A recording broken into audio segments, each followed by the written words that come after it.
Hello, today we are going to be reading this story. Sorry if you hear background sounds. I am outside right now, and that is my neighbor's dog barking in the background. So let's get on to the video. Alright, let's go. Chapter 3 The Night I Talked to Them. Was that a blue rose mark? I touched it, and it glowed, and I had quickly covered it up with makeup. I remember my 18th birthday is on October 27th, and that is in 3 days. Before that, and now, I had thought to run away, but where I had no family or other family that lived far. But I decided to go to that cabin or to look for that werewolf in Wendigo and demanded answers. I quickly put on a t-shirt, shorts, and sneakers. I put on a hoodie and I put the hood up and I put on a mask. And I go out by sneaking out by jumping out of the window, and I land in a bush, and I quickly run to my bike, and while I ride my bike to the woods behind my grandparents' house, when I see something white, the werewolf, on my right, running and keeping up with my bike. As I get closer to the backyard of my grandparents' house, once I am there, I had quickly ran into the woods, fast, going deeper and deeper into the woods and getting closer to the lake. Once I am near the lake, I quickly look around looking for the way to go to that cabin my parents told me once.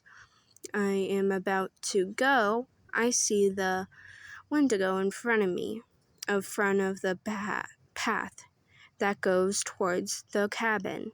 The Wendigo says in a husky, kind of smooth but serious voice, he says, "You wait until your birthday, because the deal will be off if you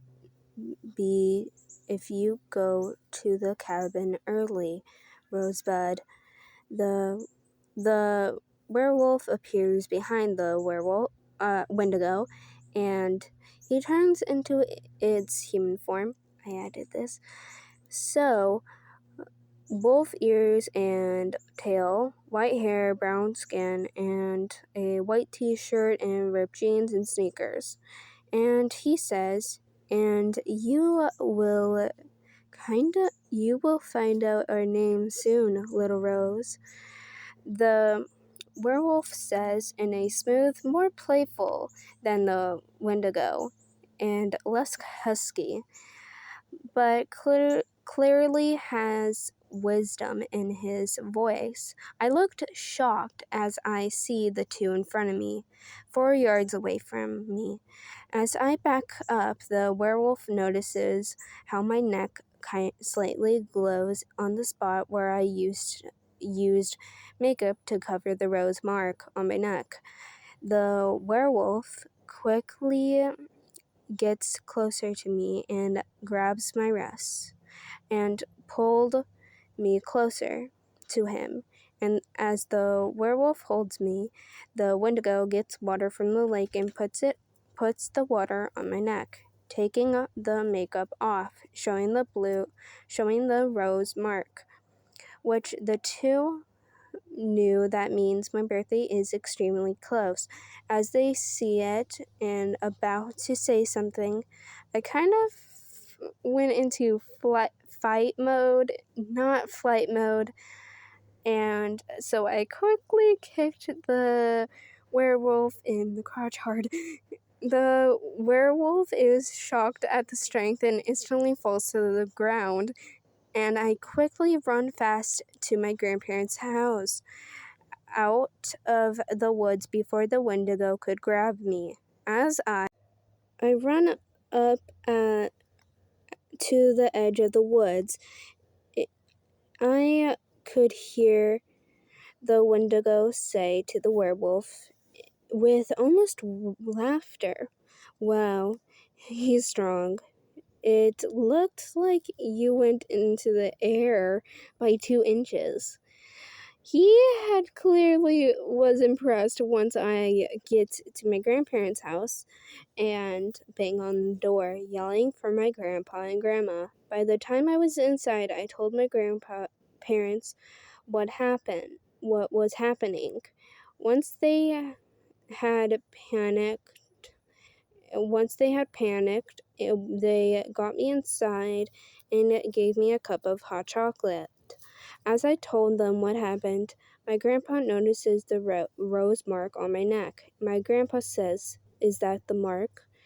I nod, and my grandma quickly got a notebook that I had found found out that was actually an album, and she gave it to me, and she says, "Look at this, please." I open the album and I look, and I quickly get shocked as I see in the album me as a toddler and on the edge of the woods, and something in the background, a dark green silhouette. The end. The end. Chapter 4 will come out soon in 2 weeks. It might take longer since I have stuff going on, but I do promise to make chapter 4, and maybe I will add chapter 5 with video chapter 4 to make the videos longer. Bye.